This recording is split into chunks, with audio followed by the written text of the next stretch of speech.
Okay, so let's really get into this.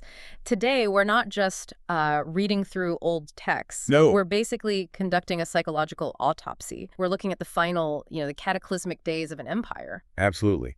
And what we have in front of us is this incredible collection. We've got chronicles, private letters, even personal manifestos. And they all detail the four individuals who are standing right at the absolute epicenter of corruption with Malachai. That's right. One of our listeners, a Oh. learner who's really dedicated to these massive historical shifts, has shared this body of work.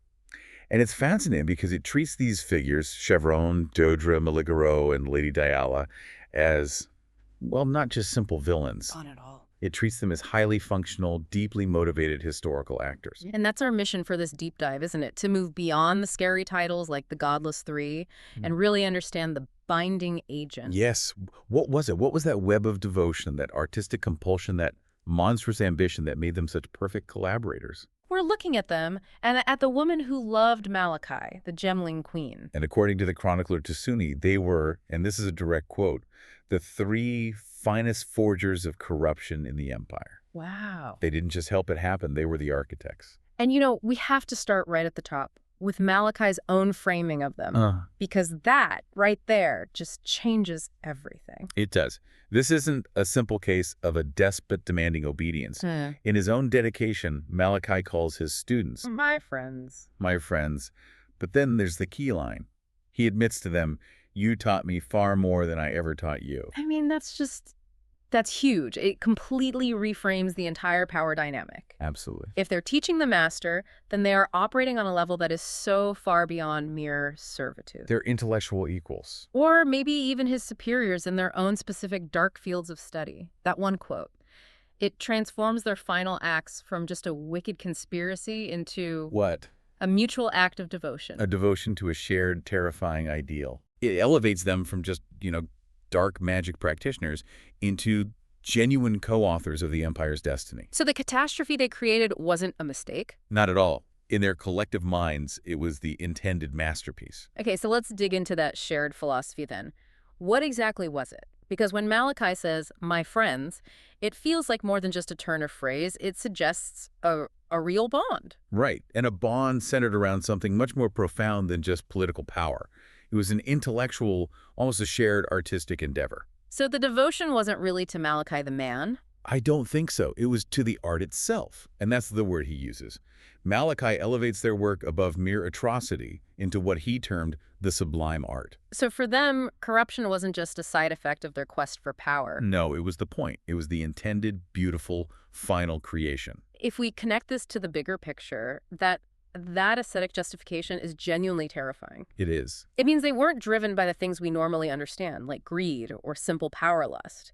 They were driven by an artistic compulsion. And Tasuni confirms this. He doesn't just call them no more devoted servants in all of Nightmare.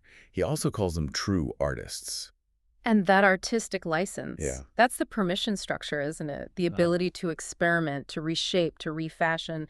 That's the foundational justification for everything that follows. Exactly. And this framework is essential to understanding how three wildly different personalities that could all work together so perfectly. You have this meticulous perfectionist in Chevron. A chaotic nihilist in Maligaro. And a visceral, Mm. almost body-focused mystic in Dodery. What common vision could possibly drive them all? The pursuit of this sublime art. That's it. Okay, but I have to push back on that a little bit. Is it really a sublime art, or is that just brilliant high-level propaganda, a justification? It's a great question. I mean, calling their actions art is a way to excuse the horrific human cost, right? It gives their work a kind of moral weight, but only within their own twisted framework. It makes them feel necessary, not monstrous. Well, the sources strongly suggest that for them, it was genuinely art. They really believed it. They were operating on a systematic, sophisticated level. They believed they were systematically and dedicatedly refashioning reality itself. Malachai provided the philosophical umbrella, the framework of the art, but he delegated the pure technical and psychological innovation to his apprentices. He trusts their individual genius. implicitly. He has to. And their genius was necessary. I mean, we go back to that quote. Malachai admitted they taught him more than he taught them, Right. which implies they were the ones actively pushing the boundaries of what was even possible in this art. Each of them brought their specific talents to define what the final masterpiece should even look like. They were the elite minds driving the Empire's metamorphosis from flesh to corruption. The power dynamic is so subtle. Malachai is the orchestrator, the defining voice of the art's purpose, but he gave them this immense operational freedom. And that shared drive for this sublime art is what made them such a catastrophic force. It's what allowed them to look at human lives and see. Raw material. Exactly. Yeah. Raw material necessary for creation. They weren't just obeying. They were collaborating on the highest possible level of corruption. It sets the stage perfectly. These weren't political pawns. They were philosophical zealots with extreme technical competence, all unified by this mission to create something sublime no matter the cost. So let's shift our focus to the first of them, to Chevron of Umbra. If Malachai was the philosopher king, then Chevron was the obsessive-driven contractor on the ground. right, she was focused entirely on the physical manifestation of this idea of improvement. We have a witness, Helena, who just describes her very simply as having devoted herself to the study of transfiguration. And her manifesto, which she titled The Aesthete's Imperative, it's less a political document and more like the cry of a deeply, profoundly dissatisfied artist. In what way? Her entire internal world is defined by rejecting the mundane. She finds reality, and I'm quoting here, dull and ugly, an imperfect feast of sights, feelings, and smells that repulse and depress. So it's an aesthetic revulsion. That's her core driver. It's an artist's dissatisfaction with the medium itself, in this case, mortal flesh. Exactly, but her response isn't despair. It's this compulsion, this drive towards a sublime calling. And what's truly disturbing is what she claims to see. She says she's been gifted with a special sight. A sight that shows her a blueprint of perfection, a kind of hidden beauty within skin, muscles, tendons, and organs. That one line explains everything. That's the core psychology that defines all her actions. She isn't performing torture or murder, you see. In her mind, she's performing a rescue operation on the material world. Her goal is literal refashioning, reshaping, rebirth. For her, mortal flesh as a limitation is just an opportunity for vast, miraculous improvements. This immense artistic obligation is what completely consumes her life. It's the ultimate artist's curse. She even says it explicitly in the manifesto. I cannot rest. My calling energizes me. So the compulsion dictates her every move, her relentless, driven nature. It doesn't stem from simple malice. It's the frantic energy of a perfectionist who is desperately trying to meet an impossible internal standard of beauty that only she can perceive. But this artistic drive, it has a brutal price tag for everyone else. Oh, absolutely. When she talks about the cost of mastery, she notes that thaumaturgy requires dedication and sacrifice. And then she adds, sometimes several sacrifices. And that's where the analysis has to shift from her internal psychology to the external power dynamic. Yeah. Because the chronicler makes this chilling observation. Eternal beauty has a cost, one which Chevron was happy to pay with the lives of others. So her victims are just stripped of their personhood. They're reduced to mere currency. They're just resources she needs to realize her aesthetic vision. And we have forensically detailed proof of this. We have Malachai's letter of instruction about her task at Lionized Legion. This wasn't some theoretical research in a lab. No, this was a high-stakes, time-sensitive, mass-production operation. And given the target Lionized Legion, it likely had severe military or political applications. For sure. The letter shows Malachai dealing with the political fallout, General Marsyas's complaints. But the real tension in the letter is Chevron's operational deadline. Right. She needed to accelerate the implantation process. That phrase points to a huge volume of work. She was pushing the very limits of their magical technology. And Malachai responds not with philosophy, but with terrifyingly practical procedural details. It shows he trusts her talent, but he also provides these incredibly strict parameters. He's establishing himself as the technical authority, the one who defines the limits of the magic. While she is the high-pressure executor on the ground. So let's spend some time on the details of this procedure, because this is where the sublime art becomes tangible horror. Okay. To accelerate the process, she has to dip the virtue gem in a boiling solution. And that solution is so specifically detailed. 6 parts blood, 1 part thaumatic sulfite. Let's break that down. The blood isn't just a symbolic flourish, is it? No, not in their universe. Blood is almost always the fuel. It's the source of raw, unrefined life energy. And the thalmetic sulfite. That's the catalytic agent. It's the chemical that processes that raw life energy. It focuses it, makes it suitable for being absorbed by the crystal. So this detail, it grounds their art in a brutal physical reality. The sacrifice isn't abstract, it's literally combusted to power the magic. The human element, the blood, is the critical fuel source. And the clock starts ticking immediately after the gem goes in the solution. The immersion period is exactly no more than 13 seconds. 13 seconds. That specific number is chilling.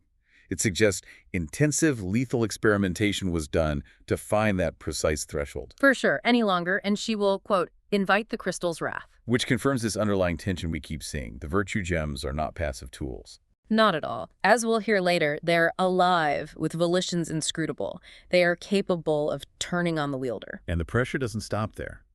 Once the gem is withdrawn from the solution, she has. What is it? But a few seconds to install it in the prepared flesh and close the wound. And if she's too slow? If the gem cools too much? It becomes inert, and it kills the patient instantly. So you have to imagine her in that moment. She's juggling immense technological danger, the crystal's wrath, an impossible time limit, and a massive throughput demand from Malachai. All in pursuit of a single aesthetic goal: perfection. It's an insane high-wire act where human life is just the inevitable byproduct of a failed experiment. This one procedure perfectly demonstrates how Chevron's artistic obsession translated directly into brutal, measured, systematic cruelty. Okay, so moving from Chevron's obsessive quest for aesthetic perfection. We shift to Inquisitor Maligro. And he was driven by a completely different but equal destructive internal landscape. Pure existential ennui. Exactly. His manifesto, The Dwindling Interest, it's like the psychological record of a mind that is just paralyzed by boredom. It's deeply disturbing to read, to really analyze.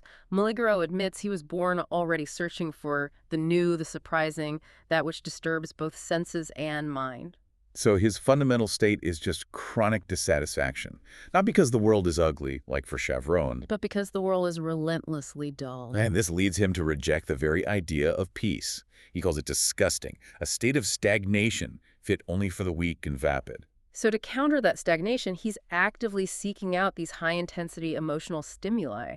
He lists them: war, confusion, terror, love, and passion. And yet, even when he experiences those things, They pale in comparison to the delightful chaos I have envisioned for this poor, dull world. his entire motivation is self-alleviating. It's an architect of suffering purely to escape his own mental emptiness. And the terrifying thing is, for a time, his quest for chaos was fully supported by the institutional structure. He was already Inquisitor Maligro. Right. And Emperor Cheetahs built the Chamber of Thins specifically for him. This wasn't some rogue witch working in the shadows. This was state-sponsored atrocity. It gave him the resources, the political cover he needed for his terrifying experiments, even before he got fully immersed in thaumaturgy. So how do we define him then?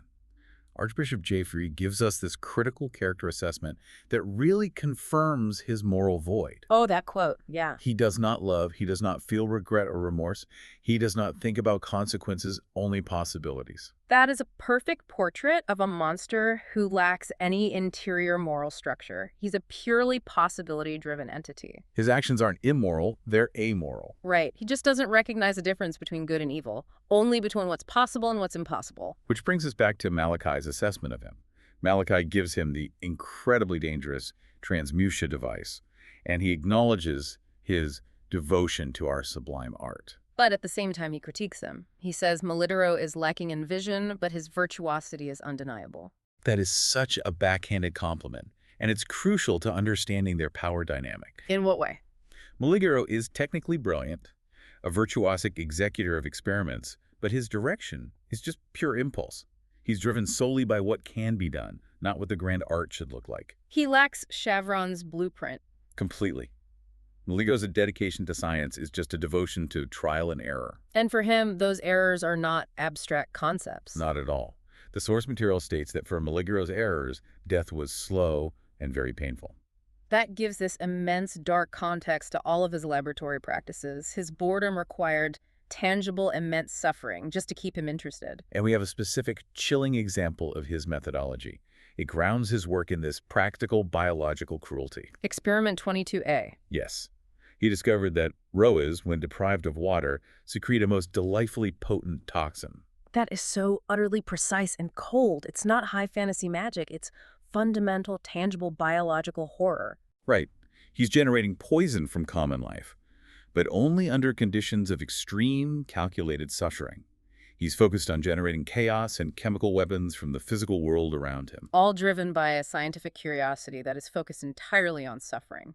But his experimentation, it eventually pushed the limits of safety, even for Malachai. Yeah, we have that stern warning from Malachai. It's about Malagaro's attempt to transmogrify a virtue gem using the ancient reverie device. This is the moment Malachai finally steps in to limit his collaborator. Let's dive deep into the stakes of that warning. Malachai warns that without mastering conscious dreaming, Malagaro risked becoming a puppet master working strings made of vipers. What a visceral metaphor. And it's because these gems, as we said before, they are not tools. They are phantasms in crystalline form, alive, with volitions inscrutable. So the unspoken tension here is that Maligaro's technical brilliance is outstripping his wisdom. His grasp is exceeding his reach. And the stakes are immense. He risks losing his sanity, becoming a conduit for forces that are far older and stranger than corruption itself. And Malachai's response to this risk? It just reveals the depth of his detachment. He says, "Your death means little to me, Malagaro." I mean, that's the chilling truth of their collaboration right there. Malachai doesn't care about Malagaro's life. Not at all. What truly concerns him is the potential for chaos. What your demise will unleash. So Malagaro's power, if it goes uncontrolled, it risks summoning these overwhelming phantasmal forces that even the master thaumaturge was afraid of. He was a volatile asset. And despite being this architect of suffering, the chronicles do note a single instance where Maligaro wondered if he'd gone too far. Just one. It provides this tiny sliver of humanity. Which is immediately eclipsed by the scale of the horror he actually created. Now, what caused that single moment of doubt? His greatest success. A success which required 3 entire legions to capture. Just think about the scale of that failure. Whatever creature or plague he unleashed, it wasn't contained in a lab. It required a massive military operation just to subdue it. He finally achieved his delightful chaos, but only at a scale that proved almost impossible to contain. It showed the absolute limits of technical virtuosity when it's applied without any moral or visionary compass. And yet, even after a catastrophe like that, his own philosophy held firm. He just reinforced the art mantra. That chilling proclamation. Our genius will pave the way forward. May all who are worthy be improved. So even in his own mind, his cruelty was framed as a necessary, if chaotic, step towards societal advancement. All right, so shifting dramatically again. From Maligaro's cold nihilism, we arrive at Dodre Darktongue. And she's introduced by Malachai as an idol of fervor and dedication. So if Sharon pursued perfect form and Maligaro pursued chaos, Dodre was dedicated to what? A primal, visceral, physical enlightenment. Her manifesto, The Religion of Flesh, it's arguably the most disturbing of the 3. Yeah. We have to do a forensic analysis of her philosophy. The body is viewed as both a symbol of debasement and divinity alike. She believed the secrets of the universe weren't hidden in scrolls or in dreams, but in the raw physicality of life. Her internal driver was a search for divine knowledge, but she rejected the mind entirely. She sought secrets in sinew, mysteries in muscle, and the esoterica of kings, not in some ancient texts, but in the beating walls of a bloodied heart. For Dodre, the meat shall lead us down the path to true enlightenment. It's a total rejection of traditional intellectualism, isn't it? It's all in favor of this radical physical experience and ritual. And that's where the undercurrents of tension in her writing really reveal themselves. Her description of the tingling of our sacred bodies pressed together, tight and fluid. It hints at something intense, physical, maybe even sexualized in a way.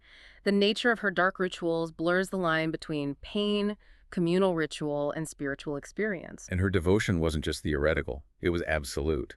And it was tested when she offered the ultimate physical sacrifice, her own tongue. This wasn't an act of victimization. The texts are clear. It was a deliberate, dedicated act. It demonstrated her core belief that in order to receive, one must give without hesitation. And here we find this incredibly disturbing moment of collaboration within the Godless 3. I know what you're going to say. The source material reveals that Inquisitor Maligaro did the cutting at her request. Think about that.